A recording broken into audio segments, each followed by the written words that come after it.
Sanibonani, umqeqeshi weinsizwa lo.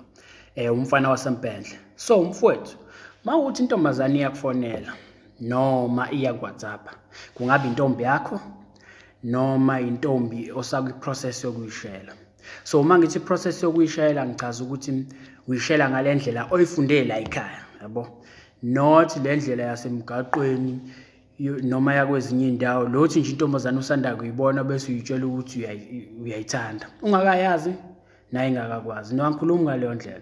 Mina ngikhuluma ngale ndlela oyifundele ekhaya. So mawuthi iyakufonela ke leyo ntombazane, ngamntombi yakho noma leyo osaka iprocess yokuyishela. Nanso into engimele uyazi. Kumele uhlezi usemcabangeni wokuthi la ikhona iyakucabanga. 1. So njengoba icabanga, 2 ifuna 2 iyakhumbula, yabo.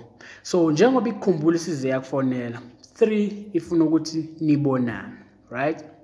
So njengoba isize yakufonela mfowethu ifuna ukuthi nibonane, but ngoba uyazi ukuthi amantombazane amaningi awanaso isibindi sokukutshela ukuthi ngiyakukhumbula bengifisa ukuthi sibonane. No, awanaso isibindi esinjalo, but akhona naso. But inqwaba yamantombazane ayinaso leso sibindi sokukutshela ukuthi ayafisa ukuthi nibonane, yabo. So ke sekusezandleni zakho mfowethu ukuthi uhlela usuku lokuthi nibonane kuze phela nizoqhubha into enjengethandana noma kuze nizoqhubeka la nigcine khona, yabo.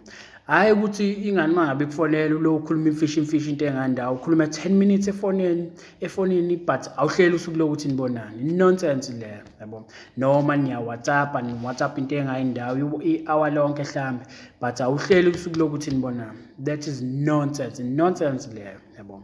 So mfowethu wena kumele uhlezi usemcabangeni ukuthi ufuna ukuthi nibonane, yabo. Yabo mayibambe lapha usizakala kakhulu mfethu uyogwema izinto eziningi ezingenasidingo. So mangabe ukuthi ke uya ku-WhatsApp mhlawumbe uyasho ukuthi hey bengikuchecka nje empilweni ukuthi unjani, yabo. Uzomtshela ukuthi uyaphila, mhlawumbe nethi ukhuluma kancane bese uyamtshela ukuthi ke ufree nini khona uzokwazi ukuthi umbone, yabo. Uzomtshela nje kanjalo. Uzama ukusetha usuku la lokuthi nibonane, yabo. Because into ebalekile ukuthi nizogcina ngokuthandana efonini but nibonana kancane. Kumele nibonane kaningi, nispend isikhathi esincane efonini but nibonane kaningi. Njoba ngihlezi ngisho ngithi sebenzisa ifoni njengethuluzi lokuthi nixhumane like face to face, not nixhumane emoyeni, yabo. Akulona uthando lwefoni. Kumele nibonane, nibonde, nenze into yenu njengethandana, yabo. So wayibamba lapho mfowethu uyosizakala kakhulu. Not ukuthi ukhuluma imfishi efonini into engayindawo lo chat ujabulela ukuchatha nayo into engayindawo, yabo. Khuluma nje kancane uzama ukuhlela usuku ukuthi nibonane. Indaba ukhuluma kancane naye efonini. Wenzela ukuthi mangabe senibonana, yabo, kungeke kube naleyo moment kube awkward, yabo. Cause mangabe ukhuluma kakhulu efonini uzogcina usho yonke into. So mangabe senibonana ngeke abe interested, yabo, cause vele useyazi ukuthi izinto eziningi wamtshela zona. So nawe uzophelela izinto ozokhuluma ngazo mangabe usunaye ngoba wakhuluma yonke into efonini. Ngizogcina uphinde ezinye wazisho efonini, yabo. So sizama ukugwema leyo nto mfethu ukuthi khuluma kancane efonini but mangabe usunaye nazane kangcono. Not ukuthi ukhulume yonke into efonini cause amanye amaningi mangabe sekwazi efonini kuba nzima ukuthi uzama ukuhlela usuku nalo ukuthi nibonane.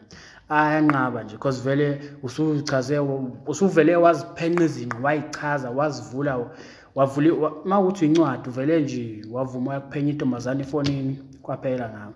So sikuphi isidingo sokuthi aphinda athathe isikhathi sakhe ayela nohlangana khona ayifunde le ncwadi cause usumsendelile incwadi wayifunda ukuthi incwadi enjani, yabo. So wena mfihlele ukuthi incwadi enjani efonini, azama ukuphenya mangabe senindawonye. But nakhona kunemigomo nembandela ukuthi mangabe usunayo umuntu nenikhuluma endini. Ngiyathemba ukuthi awalandela amanye ama-videos ami.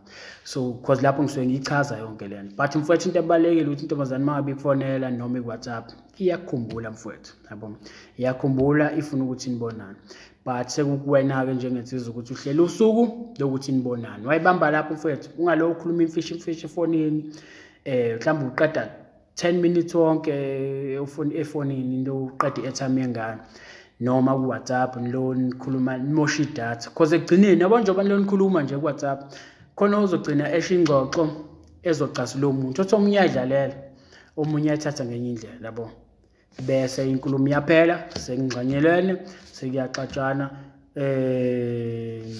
izinto seziyabheda. So zama ukugwema zonke lezo zinto, leyo ngxabano engenasidingo, ngokuthi ukhulume kancane bese uhlela usuku lokuthi nibonane, ukuze-ke nizobonda njengey'thandani. Shabu-ke mfowethu.